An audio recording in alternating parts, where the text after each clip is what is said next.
close, but I don't think you're going to want to turn something in that's a tenth of a second above your brake. That's going to be a dogfight class, so I wouldn't be surprised if we see Ruby back one more time. Yeah, I would be really surprised based on, Rocky Mountain Race Week and Drag Week, etc. If that category doesn't have a winner. Well, if the top 5 are not in the 8.50 range, it will surprise me.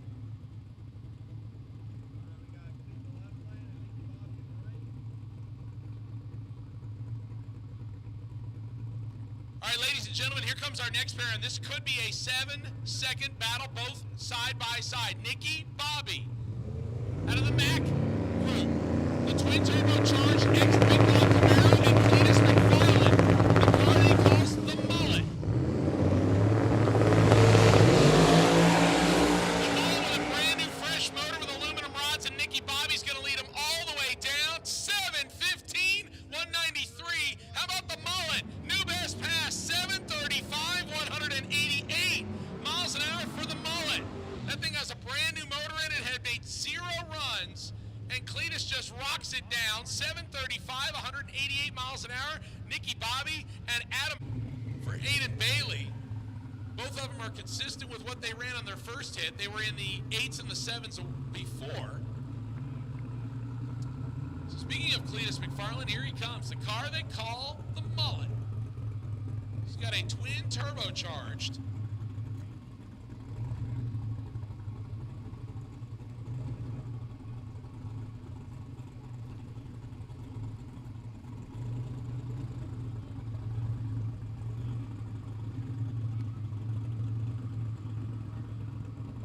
He's got a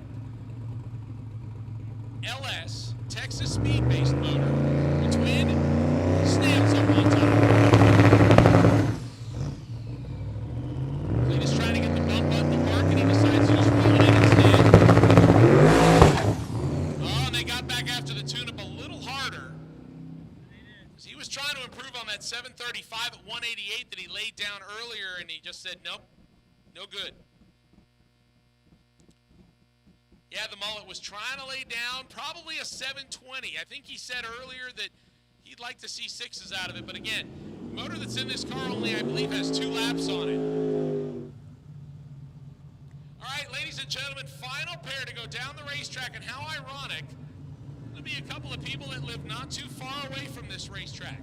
James Tall and Garrett Mitchell, otherwise known as Cleetus McFarland. I'm not sure if he doesn't like people announcing him as Garrett. He always goes by Cleetus, Yeah, his tag card says Cleetus. Some people know him as Garrett, but a lot of people know him as Cleetus. James Tall, most people probably know him as Jack Stand Jimmy. Or James Get the Toolbox. So James wheeling the car known as Ruby. It's the auctioned Corvette that they picked up a few years ago, and they said it's got an iron truck block in it, so it's a turbo on it. It's just kind of better from there. Early 122 to the 60.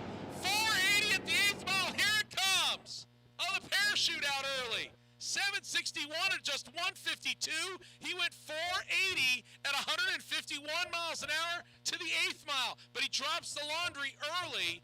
That will not better his 735 from earlier. James Tall goes 862. That does not better what he previously put down. So they made a side-by-side run. Nothing wrong with that.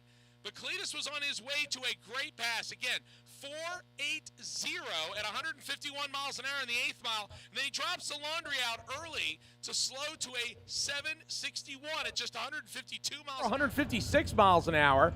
And we'll bring up a low 7-second capable car. How many Cleetus McFarland fans in the house? Let me see you out there. You guys out there? All right, this is a car that he calls the Mullet. It was built in-house by Kevin Smith at KSR. Originally, I told Adam about this. This thing was supposed to be a jet-powered car. And then I think Cleetus actually had a moment of clarity, so to speak. And he goes, yeah, why don't we go with twin turb skis instead? I think the jet car thing might be a little hard on the street. Hey, and Warren's over here jumping up and down. We're over 10,000 on the live stream. Oh, man, I can't even download this thing anymore. The live stream's pretty much locked up because it's so popular. Yep, we broke the internet, folks. Garrett Mitchell, Cleetus in the right lane. in the car they call a Mullet. Yep, 7:35 was his best pass yesterday. So he's in contention. He's in the top 5 in the fastest class. Over on the left-hand side, that's Adam Mogi. 1972 model Camaro Z28. He's in the Pro Street class. That's the big tire class. Cleetus, on the other hand, he's running in the modified class. The Mullet is hooked up. He's a little short on the 60-foot, but he's already out of it. That's not good. He's going to pull it over to the side. 883, 152 miles an hour for the Camaro, but not good for Cleetus. So we're down just a moment, and keep in mind, folks, 300 street miles on these cars right now. We'll be over 800 by the time we get done, or around that, give or take. But street cars, they drove through the rain all day yesterday, and I mean, to watch like 7 flat out of that Volvo, and I know it's gone faster than that, but like a 7 flat street car is like That's 850 limited. That's exactly what he needed. He'll be able to pack everything up and head to the next racetrack. Probably, again, breathing a little sigh of relief, but with a smile on his face. And here comes Cleetus McFarland in the car they call Mullet. He has not made a good pass yet today, and as you already mentioned, he was at the back of the lanes. So again, another guy who kind of has his back up against the wall right here. Yeah, they had some issues. Yeah, Rick Prospero on the other side. He's already gone 690, so this is kind of a checkout run for him. He's good. He can, if he does something wrong right here, like he turns it up and it doesn't do what he wants it to, no problem. He's got the pass in the back pocket, so he's good. Cleetus, on the other hand, yeah, he's rolling in there with a little bit of butterflies in the giraffe's stomach. Absolutely. They are not 100% sure what the problem is on that car. They are not 100% sure that it won't get worse, or that it's done doing what it was doing. Yeah, so... All right, so they're going to bump him and get him ready. Street drops. Oh, Cleetus lights the tires up, and Rick Prospero all the way down. Top end says 729, 177, so he lifted early. Cleetus gets back after it, 952, 170, but that'll also be a shot to his hopes. Yeah, Prospero was out there, and that car was going left the whole time down the racetrack. Pulling him in the burnout box right now. Yeah, the Mullet. This is Cleetus McFarland over on the right-hand side. Part owner in Motion Raceworks, and also a little pitch for TBM, the brake man. They actually just bought, Motion Raceworks just bought TBM. So, and relocated it to Florida, from California. So Doug told me, he said that it was the probably the easiest decision he ever had to make. You know, it was the kind of thing where you look at control of your environment and stocking and how much, you know, money you got to spend on everything. And yeah, I mean, let's be honest. I mean, hot rodding really can trace its roots back to California, but the problem is stuff is getting so expensive to ship out of there. So you can relocate it to a different area. Now, Motion Raceworks in Iowa, but on the other hand, you go to Florida, man, you could go racing there year-round. So what better place to put a brake company? 100%, 100%. He's all lining up here against Jason Golden in the Fox. Yep. Cleetus McFarland having some trouble in Gainesville yesterday. He did not get the run he wanted. Bradenton, he went 7:35. I believe that was his new best pass in this car. So let's see what he's got dialed into here as he bumps into the stage range. Golden's going to follow suit on the left side. Not get a time slip. Cleetus is real soft on the front half. Oh, he will get a time slip, actually, red lit, but it did activate the tree, 817. Yeah, 936, 150 miles an hour for Mullet. Obviously, I don't know what's going on with that one, but I heard that they were wrenching on it pretty hard right before we made final call to the lane, so it might be hurt, and they're just trying to make a lap to stay in competition, mid-9s. So we're not really sure what's going on with Mullet. Obviously, this is a low 7-second capable and proven car, but the problem is he was thrashing on it at Gainesville yesterday. So the question becomes, is it hurt? Is he just making an easy run? They kind of band-aided it together. We don't really know what the story is. Nope, we do not know at all. And I'll tell you what, we'll see on this pass kind of what's going on, and hopefully they got the thing tuned up. Yeah, so he's already made a mid-9-second pass, so technically he's still in competition. He has something to turn in. But this one, you know, they might have turned it up just a little bit. So the car known as Mullet. And that may have been his strategy. Just make sure the thing is working, make sure it kind of works, and makes it through all the gears, and now we're going to pour the coals to it. It sounds like he's going to spoil it pretty good.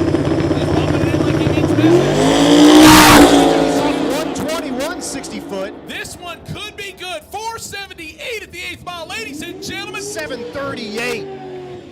188 miles an hour. The chutes are out, and that's a beautiful pass. I know not the 6 you were looking for, but a low 7 out of that car after it went 950, they're liking that. You know what? I'll tell you what. It doesn't matter how fast you're running, whether you're running 6s or whether you're running 12s. The racing community, especially drag style competition, drag and drive, everybody wants to help everybody. We'll see Dave out there in his Nova, make it run shortly. Cannot what I'm wait. talking about. It's going to be awesome. Absolutely. Here's the comes man. Cleetus McFarland, the guy who literally lives right around the corner.